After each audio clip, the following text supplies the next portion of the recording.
po tayo sa ating pinapagawang bangka ngayong Bukid Day 24 na tayo. Ebet, kita hapon. Ayun o. So biglang patawag po ito kasi hindi naman rest day kasi nag-vlog din kami kanina. Diba po yung vlog namin kanina, kaya lang si Tito Yami tumawag. Dito daw siya, kasama daw yung gagawa ng ating makina. So i-check lang ngayon. Ito na. Ano to? Basta. Uy, gandang hapon po. Ano po pa check? Anong mga ano natin? Marami pa kurang dito boss. Hintay-hintay kayo natin si Nice Guy konti para alam niya yung mga ano. Ayun! Ito Tito Yami, bumigla eh. Mga karabas oh. Pero maganda nakaganto na ako dito. Hindi pa set up yan. Hindi pa, okay. Ipipix na lang natin pa kung ano yung natutok. Dito. Itong buga niya. Hindi ito oh. Itong buga. Kasi hindi ko pa pinix eh, babaguhin pa talaga. Oo. Pinix ko lang baka magalaw eh. Lahat yan. Tito Yami, hindi namin alam. Nagtrabaho pala dito kahapon mga karabas kasi kahapon naniksay kami to. Ano? Oo, sumingit muna kami ng tiksay. Sabi ko, tinawagan ko na walang magulo dun eh. Kaya pala ha. Yan. Para walang magulo ha. Tinawagan lang ko dun Boss Mar. Tingnan natin yung makina. Busy din yan dun eh. Okay lang po, hintayin natin ko din si Nice Guy para yan yung magiging makinista natin eh, makinista kapitan. Hindi pa ganun kasi ka ano yung alam niya sa makina. Kaya maganda nandito siya. Ganito yan, boss. Para mag-guide siya. Pa-wirings, kuha ka ng marunong mag-wirings. Yan na rin ang magpanda. Ganon. Kasi kung kukuha ka mekaniko, kukuha ka magwa-wirings, lalo kang mamamahal. Hindi sa diesel siya. Sa diesel. Kasi may mga kurang pa eh. May mga kulang? Wala pa yung dito. Paano kaya? Yung rotor niya, wala. Nasabi nga sa... Kaya nag-i-under to. Nasagi lang yan, kaya natanggal eh. Hindi, yung rotor niya. Ayun talaga? Wala siya. May nakasalpak dito na umiikot. Paano kaya yan? Ay, napagandaraman noon yan. Wala siya, kulang pa. Ba't kaya? Napagawa ng bago pala yun. Ha? Kung wiring ng bago. Wiring ng bago? Kung mas maganda, pag-diesel ka na pa riyan. Ay, hindi nga. Diyan na nakasalpak yan. Hindi pa. Tsaka wala akong makinang diesel. Hindi. Pagkakuan, testing mo na pa o... Nagana ba dati yan? Oo. Hindi yung gagawin mo, wiring ng bago yan. Nauwi yan eh. Kaya nga nandun sa bahay yung owner eh. Ang yung gagawin, yung wiring ng bago para makakuan. Hanap na tayo nag-wiring. Hindi pa yung pinatawan niya. Wala tayong ibang option kasi yan lang po yung makina ko. Yan lang ang makina ko, mga karabas. Kasi yan yung sinalpak natin. Kasi binili ko yung owner na yon para dito talaga sa makina na to. Kasi okay naman. Nauwi nga yun dun eh. Na-stock lang ng tawag dito. Stock ng mga 8 months siguro. Ginagamit yan nung may-ari, dating may-ari. Yung oil. Nandiyan nga yung radiator niya yun. The radiator. May pan naman siya. Sisitap ng panibago. Yan. Parang yung nakalagay doon, yung gano'n doon yun. Sisitap. Para... Yung isa na yun, 4DR5, cooling system. Ito hindi. Ito, radiator. Radiator. Oo. Nandiyan naman yung radiator niya. Hindi rin iinit, boss. Pag radiator lang. Ha? Hindi rin iinit. Pag radiator lang. Tingin ko, hindi naman siguro din. Kasi yun naman talaga yung kanya eh. Yun naman talaga yung ginagamit dyan eh. Ayoko na kasi pabutasan pa na para gawa ng panibagong cooling system. Ayoko na kasi tagtad na nga ng butas to sa 4DR5 yung cooling system eh. Baka pag pinabutasan ko ulit eh, medyo mag-iba yung hindi magreklamo na yung parka. Hindi, yung isang di ba yung water cooling mo boss, meron na. Yung isa po, baka pwedeng pag-combine mo siya. Pwede kaya yun? Paggawa mo lang ng tubo. Pwede kaya yun? Pwede yun. Para sa trabaho yun. Yun natin. Maglagay lang sila siguro ng tea. Hindi kaya yun kung sakali man na hindi kaya yun na baka mag-init yung kanyang doon? Yung pundo. Oo, pundo. Dadagdag ka lang ng isa. Isa pa. Anyway, hindi naman to sabay papatakbuhin. Ano lang to, back up eh. Oo. Sa bagay, kung back up Oo, back up lang. Matulin naman yung ano, matulin yung isang border, matulin yon. Ano lang po to, halimbawa, talagang hindi inaasahan, emergency, nasiraan tayo yung isa. Opo, may reserba tayong pang ano ba. At paano makatay-utay tayo makauwi din. Yan lang yung purpose na yan. Kaya may nag-advise din na okay lang naman yung radiator kasi hindi naman siya yung gagamitin mo pang malayuan na biyahe na takbuhin na siya lang mismo. Pero from time to time, papaandarin din po namin para hindi siya ma-stuck. Hindi siya ma-stuck. Paandarin. Talagang pang emergency lang yan. Kasi kung reshuffle kung sakali. Reshuffle yun. Palit-palit gano'n. Para makapahinga yung isa, kung yung 4DR5, kung talagang malayuan yung kanyang biyahe. Kasi kung talagang pagsabay natin itong mga karabas, itong dalawang makina na to, tulin to. Isang 4DR tsaka itong 4K. Oo, litang ka. Tapos yung makina ko, dalawa. Tapos pareho mong bigyan. Ay pwede na tayo magpahabol sa Chinese vessel. Joke lang. Panghibig siya eh. Panghibig. Dito na si Parines guys, tsaka si Mr. Bugs. Kahabol. Daya ni Tito. Tito Yami, tinira niya na oh. Oo, mamaya natin, montage natin yan. Tingnan natin mamaya. Oo. Ayaw niya doon na magulo kasi Bugs. Kaya tinira niya na wala tayo. Tinira ko naman lahat. Ayaw ko. Basta ngayon eh. Natapos na. Dito lang, walang kapamerinda sa'yo. Hindi, ayos lang. Wala kang halo-halo. Wala kang chicken curry. Tubig lang, ay, katalo na. So, Ako, nilagay dito na. Hindi ko naisip yung nakita ko. Dalawa lang. Bakit? ano daw yung pre pala? Dapat tayo tatalo. Ha? Ano ano daw yung pre? Wiring. Wiring. One boss ang pangko. Pag kumuha ka ng gagawin niya, yung marunong na mag-wirings para hindi doble bayaran mo. Bagay nga, tama. Kasi hindi ko kasi kabisado wiring siya. Ika pag-ibig duty yan eh. Ibig Sa mga bako, mga pampako yan. hydraulic. Tama, ganun. Yung sa diesel, wala Kaya lang. pag diesel. Ay, okay po yung ano namin, yung diesel. Tsaka pabilihan mo na rin yung rotor. Rotor. Kulang rotor. Pre-rotor. Rotor. Oh.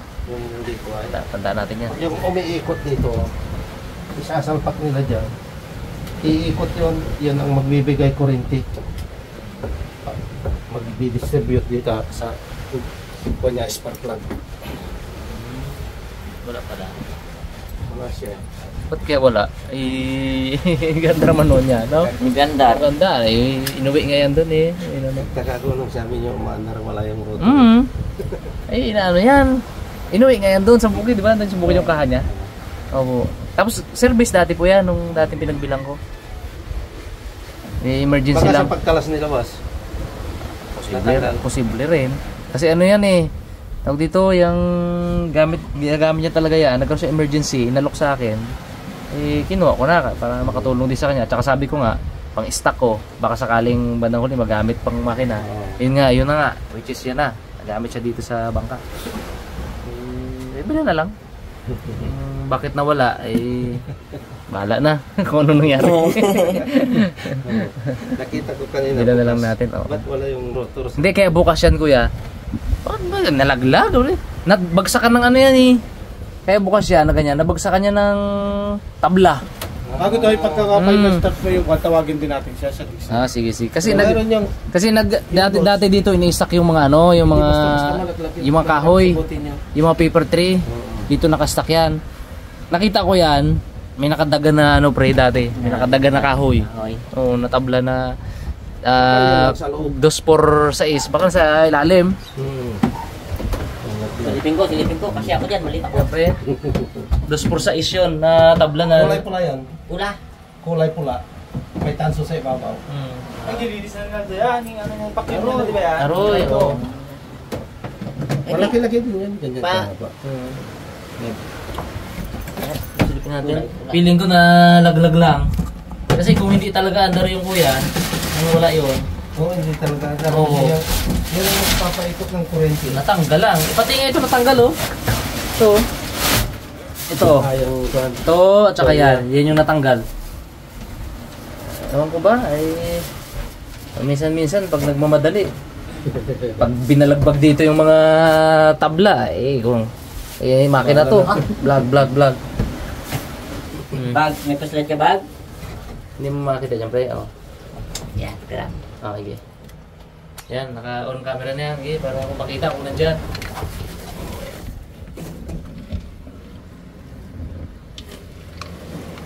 Ito nga, minsan inuupuan. Nagpintura si Bag, upo niya to. Ang sabi ko, Uy, umabot na. Meron ako napansin na ano yun, pero tingnan ko lang.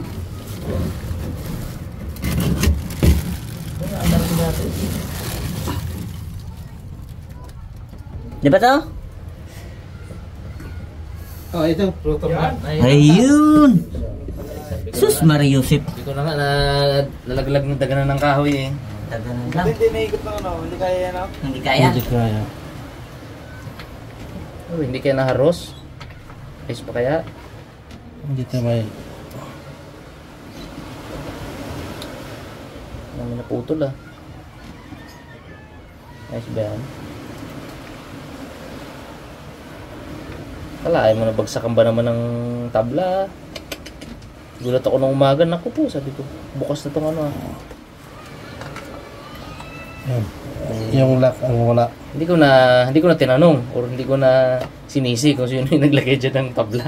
Basta merong naglagay ng tabla. Hindi ko na hinahanap kung sino. Si Kwantoy, punta natin. Pag-wedding mag-magnet mo. Si ano, Tuto. Ito? Tuto. Ito. Taga Mapaya. Oo. Galing. Kaso pag yun ang tinawag natin, ipagkatila natin at yung trabaho dito. Ah, may trabaho. Marami din trabaho yun. Hindi rin. Si Kuya Rod kaya pre. No? Kaya, Ha? tanong lang din natin. Tanong din natin. Malamang kaya niya yun. Sa basdig siya rin ang ano eh. Yung lock niya sa gilid. Nawala sa gilid. Dito. Yan, naputol. Naharos. Naros. Naputol. Ito nga ito yun. Nakatanggal oh. Hindi ko alam kung saan nakalagay ito. Tsaka yan, ano? Yan lang talaga option natin. Ipaayos. May mga tanong na mga karabas ng karaan. Bakit daw pinalagay natin ng hindi pa kondisyon? Yung panday kasi natin, yun lang yung available na time niya. Dating umaandar yan, boss. Dating maandar talaga. Wala. Kaya- Sandali lang nilang gawin niya. Kaya nga po. Kung marunong sa wiring. Ano lang, talagang i-condition lang uli. Ano lang. Kasi service po yan ng ano. Service yun yung dating may-ari na binili ko. Hindi ko man bilhin niyan kung sira. Di ba? Ba't ko bibili niyan? Di ba? Hindi ko po bibili niyan kung sira. I-cancel mo. Ganun. Chenchul na rin po. Dalawa yan. Pa-chenchul na rin. So ayun, balikan ko lang ba't daw kinabit ng hindi na kondisyon kasi mga karabas, si Kuya Siloy, yung panday natin ano, yun lang yung time niya. Nung parang binigyan niya lang tayo ng 1 week eh. Kasi may trabaho din siya. May ginagawa din siyang bangka po, yung malaki eh. Siningit niya lang po ito. Pasalamat nga ako dahil siningit niya itong paggawa ng bangka natin. Kaya pinakabit ko na kahit wala pang gagawa. Kasi that time po naghahanap pa kami ng gagawa. Wala kayong makita. Sige po, kabit na, sabi ko. Oh, Pero kung marunong yung gagawa, wala pa isang araw yan, under na. Kasi wirings lang namang gagawin niya dyan. Saka yung linya okay, lang, okay. gas. Tapos change oil po, no? Change oil. Tapos ikabit uli yung ano, yung dito. Yung ano diyan. Lagyan ng tubig, radiator. Ikabit uli. Hindi ko rin advice nila kung anong mas maganda. Kung pwede nga po rin yun, yung suggestion mo na ipagdugtong na lang dyan sa cooling system ng 4DR. Malit lang naman yan, boss. Oo. Saka hindi man nagsasabay ang andar. Hindi nga, hindi ko pagsabayan yan, hindi ko pagsabayan. Madalang po. Palit-palit pwede.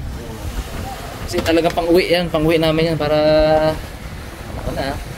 Nice guy, hindi ko ang bibi. Ako may bibi. Si Bugs gagawa pa lang ng bibi. Gagawa pa lang ng bibi. Oh, di. Ito. May meeting pa ako. Thank you. Siya yung magsara. Pagdating kami, nag-alis ka na. Hindi, may meeting pa ako. Ayaw niya talaga sa atin. Kaya nga eh. Hindi ko pa yung motor Ganyan man yan. Ganyan man yan. Na, wala pa nga. Karating lang namin, mag-alis na siya. Ayan. Sipat na po yung contact ni Tito Yami. So nakita niyo makina natin, hindi niya daw pala 40 yun. 40 niya mga hydraulic ano. So ito, recap natin yung mga ginawa ni Tito Yami. Isama na natin dito sa D24 natin mga karabas. Kahit na hindi tayo nagtrabaho dito. Ay alam ko na. So ngayon yung D24 natin, sabihin na lang natin yung mga, kasi ako nagbabasa ng mga comment eh. Nagbabasa ako ng mga comment, namumulot ako ng mga suggestion, ng mga concern ng ating mga karabas ano. At sobrang tawag dito, natuwa po ako sa mga suggestion, tsaka sa mga, yung iba nga di na suggestion eh, utos na eh. Hindi, joke lang mga karabas. At yung concern, sobrang natuwa ako. So isa-isahin na po natin yan. So unahin muna natin, ano ba yung mga nagawa ni Tito Yami kahapon. Pumasok pala siya, hindi niya sinabi. Kasi kahapon, naniksay kami kahapon eh. So ayan, tapos kayo pre, nag-ani ng pakwan ni Mo. Ay, tuloy ang kasalan. Tuloy. Ganda nga ni. Ayun. Ganda ni. Tuloy ang kasalan, mga karabas. June 1, no? June 1. Mga karabas, ini-invite po namin kayong lahat ng mga karabas natin na umatin.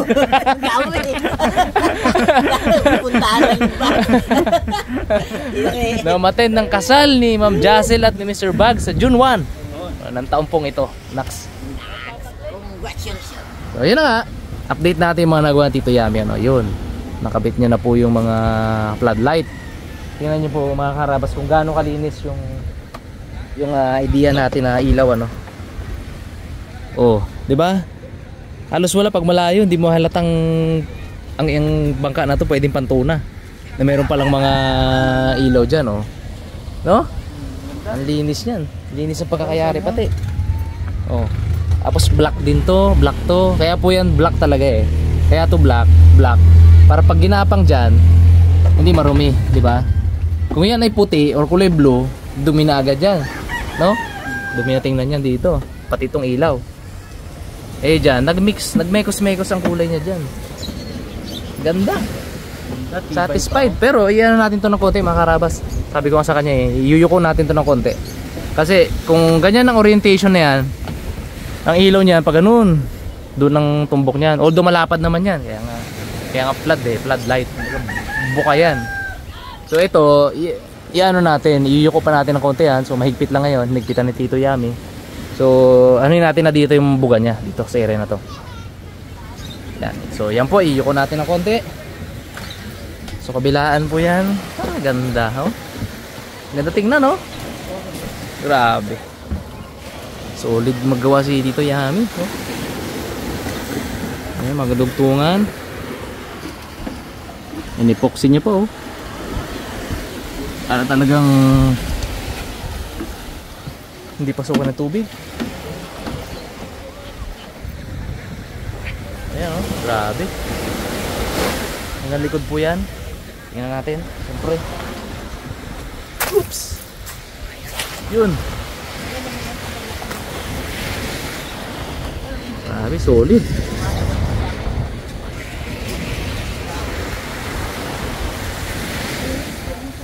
Solid ang likod. Ganda tingnan, So, recap din natin yung tinrabaho natin nung day 23. Yun Ganda. Alinis.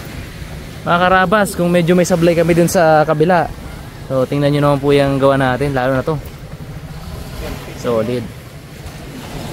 Yan, ito muna. May natin ano yung concern ng mga kaharabas natin. Store, gandang hapon. So, yan yan po yun. So iyuyuko din po yan ng konti. Yung tipong dito ang buga niya sa area na to. So, hindi ko na inform pa si Tito Yami sa orientation na yan. Medyo nakaganon yan konti. So, diba ang linis? Walang mga kung hindi dyan nakakasagabal sa ating katig at batik. So yun, sa mga concern naman, sa mga concerns natin sa bangka pa. Una, Unahin na natin kaagad yung ano, itong ating generator at yung ating lagayan ng gasol. Ayan. So sobrang na-appreciate ko po yung concern ng ating mga karabas. Grabe. Alam ko po concern lang kayo sa amin, kaya talagang grabe yung suggestion, ano. Yan. So ito mga karabas, itong area na to, ito talaga yung plano na dyan talaga ilalagay yung ano, yung ating genset, ano, generator. Kasi sinukat na namin, saktong-sakto dyan. So lapat na lapat siya. Pero yun nga, marami tayong natanggap ng mga concern, mga suggestion, na delikado. Talagang kung unang titingnan mo yung placement niya, delikado talaga, no. Pero syempre, meron tayong mga gagawing safety measure para mas maging safe siya. So kasi dito talaga natin ilalagay yung generator. Unang-una yan talaga yung pinakamainam na place niya kaysa dito. Kasi unang-una, gusto natin siyang iiwas sa tubig alat. Basa. Oo, sa basa. Kapag binugahan ng alon ng tubig alat, syempre, pag binayo tayo ng binayo, safe siya dito. Safe yun dito. 'Di ba? Safe siya dito. Tapos tatakpan natin. Tatakpan natin nang hindi siya umaandar. Hindi na ano kasi nung iba na habang umaandar may takip. So hindi po. Hindi. Oo. Ito po takip kapag nabiyahe kami. Kapag malalaki ang alon. So yan po. Kaya natin tatakpan diyan. So safe na safe siya. Kahit manggaling dito yung bayo ng alon, tsaka yung ulan, manggagaling dito yung ulan. Yan, yung angge niya, hindi siya maanggihan, hindi mabasa kasi yan, may takip tayo. Pero ulitin ko mga karabas, hindi natin tatakpan kapag umaandar kasi nga iinit, hindi makakalabas yung init ng generator, ano. Hindi lang natin na-explain or hindi lang tayo nagkaroon pa ng chance na explain or hindi talaga natin na-explain kasi hindi ko naman expected na i-comment nyo talaga yung ganon na inisip ninyo na papaandarin namin na nakasara. So hindi po. Takip ito pag hindi umaandar yung ating generator, ano. Pangalawa, lalagyan po namin ng butas yan dyan. Ang ano kasi, ang tawag dito, yung tambutso ng yung exhaust ng ating generator dito banda eh. Dito yung buga. So hindi pwede dyan, hindi pwede magbutas dyan kasi kadalasan dyan yung bigay ng alon eh. So dito po tayo magbubutas. Dudugtungan natin yung dudugtungan natin yung exhaust ng pwede dugtong, stainless siguro. Tapos papalusutin po natin doon. So yun po yung isang safety measure natin. Na unang-una, yung hindi iinit yung makina basa-basa dahil lalabas po yung niya eh. Lalabas yung sa exhaust niya, yung buga niya. Tsaka yung ingay doon papunta. Kasi yung isang concern ko talaga eh. Para hindi maingay. Dito siya nakatago sa likod. So pangalawa, ayan, yung gasol po natin, actually may napagtanungan din ako, yung gasol natin, hindi naman yung puputok kahit medyo mainitan. Hindi siya basta-basta puputok. Unang-una, bakit di siya puputok sa init? Kasi ito gasol. Wala tayong gasol kasi eh. Sa ibabaw niya nga may apoy eh. Di ba? Sa ibabaw niya nga mismo umaapoy eh. Pag pinasok po namin dito yung gasolito, yung maliit, dito pa po yung apoy niya. Dito po yung apoy niya. Wala tayong dahil masample natin eh. So ganyan po kataas yun eh. Yan. Dito po yung apoy niya pa. Kumbaga, may maganda akong suggestion na actually comment. Okay yung niya, dinaan niya sa science, no, na ang init naman pataas. Ang init pataas. So yung init ng gasol pa ganyan dito. Tsaka hindi naman po tayo magluluto ng sobrang tagal, 'di ba? Tsaka hindi natin pagsasabayin yung pagpapaandar at pagluto. Hindi po natin pagsasabayin 'yon. Kasi nagpapaandar naman tayong generator, madaling araw na po eh. Kasi yun yung kain ng tuna. Usually yun yung kain ng tuna. So papaandar tayo mga alas 11 na siguro para makapagpadaraw or alas 10 ganyan. So doon lang tayo mag-aandar ng generator, tapos yung gasol nakapatay. So kung gusto natin na mas safe pa, pwede nating dunutin pa yung gasol dyan at ilayo kung saan. Di ba? Pwedeng ilagay lang dito, sa gilid, or doon, somewhere na malayo. Pwede, di ba? Tapos ito, may concern din na pangit daw dito dahil hindi man lagyan ng gasolina. So unang-una po, ang pinagawa ko pong takip, detachable. Ditanggal po ito. So kung gusto naming lagyan ng gasolina, tanggalin po namin to. Ayoko lang tanggalin kasi may mga nakalagay. Pero natatanggal po ito kung mapapansin nyo yan. So yan.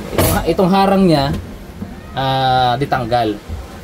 Diba? So, tapos, may isang suggestion din na para hindi, kasi ang inisip na baka daw sumingaw doon sa takip ng ating generator, yung gasolina. Unang-una, bago yung generator, so walang leak. Or kung may chance man, pwedeng lagyan daw ng basahan. Oo. Pwedeng tabunan ng basahan siya. So yun, i-take natin yung ano na yun, yung suggestion na yun. So thank you po sa nag-suggest na yun, di ba? So okay naman daw. At saka may yun nga, balikan ko lang, may nakausap akong may alam din dito talaga na ano naman, hindi naman ganun kadelikado or safe naman yung setup na to sa generator. So, pero kagaya ng sabi ko mga karabas, sobrang na-appreciate po namin yung ano nyo, yung concern niyo. At yung pa nga, sabi ko na no, na hindi natin papagsabay na paandarin, na umaandar siya tapos nagluluto. So, hindi po yun. So, ekis na agad yung ganung idea na baka mag-leak or what. So, tapos lalagyan natin ng basahan, syempre. Tapos, ito nga, malayo, medyo mataas naman tong ating tong gasol. Pero kung talagang hindi naman mahangin, pwede naman tayo magluto dito. Sa labas na lang, dito, or dito, di ba? Sa medyo malayo. At yung gasolina, di naman din talaga, alam mo yun, dito banda, tapos sisip-sip ka agad ng apoy, di po. Kasi, nasubukan na po namin yan nung kami, nung puwag kami ng honey. Ng puyutan. Nasa apoy kami ni Kuya Tutong na ganun. Si Kuya Tutong nga, yung gasolina, ginagano niya pa sa sa apoy mismo talaga. So, kumbaga, hindi naman yun. Yung nakikita natin sa mga truck na flammable, na no cigarettes within 50 meters, ay susundin po natin dito yun. May nag-comment kasi na gano'n eh. Susundin po natin yun dito. Aba, hindi tayo pwedeng magpa-apoy dito. Kasi ilang metro lang itong bangka natin dito. Hindi, pero nakuha ko naman yung point na ibig sabihin daw ay delikado talaga. Pero base sa natin, sa mga na-experience yan, tsaka may mga nakakausap din po ako na may alam talaga dito. So, okay naman daw. May isa pa akong pagtatanungan ng kung ano mas magandang gawin para mas safe. Yan, may kaibigan ako sa fire eh. So, tanongin ko siya kung ano yung, kasi sabihin ko sa kanya na ito yung setup, ganyan.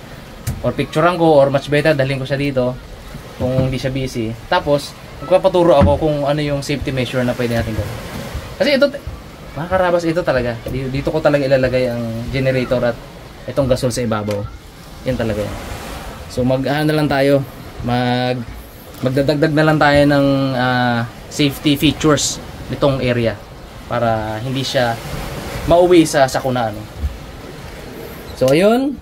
May butas doon. Tapos, ito safe naman. Tapos, may nagsuggest, pwede daw lagyan natin ng insulator. Diba? Ng mga insulator para hindi mag-init. Para yung init dito lang. So, good po yun. Magandang suggestion. Iti-take ko po yun. Kukunin ko po yung suggestion na yun. Kung sino ka man po na nag-suggest na yun, thank you. At mag-comment ka uli.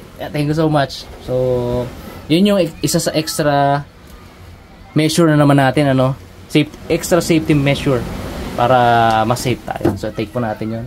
Tapos may nag-suggest pa na gawin nating tiles to para hindi mag-init din. Hindi magano yung labas yung init. So, inano po ito, minasilya. May epoxy naman siya. Tibay na to? Tibay na siya. Hindi siya prone sa apoy basta-basta rin. So, yun. At ang pinaka talaga natin, pinaka safe talaga na kung talagang delikado siya, alisin ko po yung gasol dito. Hindi kami dito magluluto para mas safe tayo, no. Yun talaga yung pinaka ultimate safety measure na gagawin natin. Alisin po namin yan. Doon na lang kami sa unahan magluto kung hindi naman mahangin. Hindi maalon. Kung hindi maalon, kung hindi mahangin. So, gano'n na lang. Mayroon naman tayong yung butane, yung portable butane. Doon na lang tayo sa malayo. So, yun po yung pinaka-ultimate. O, pwedeng dito. Di ba? Kung kanin-kanin lang, dito, pwede po. ang laki na ng pagitan, di ba? So, yun yung pinaka ultimate safety measure natin. Hindi na lang dito magluluto. So, ayun. Pero dito talaga yung genset. Dito talaga natin ilagay. So, ayun. Balik natin yung takip. Ano pa ang concern?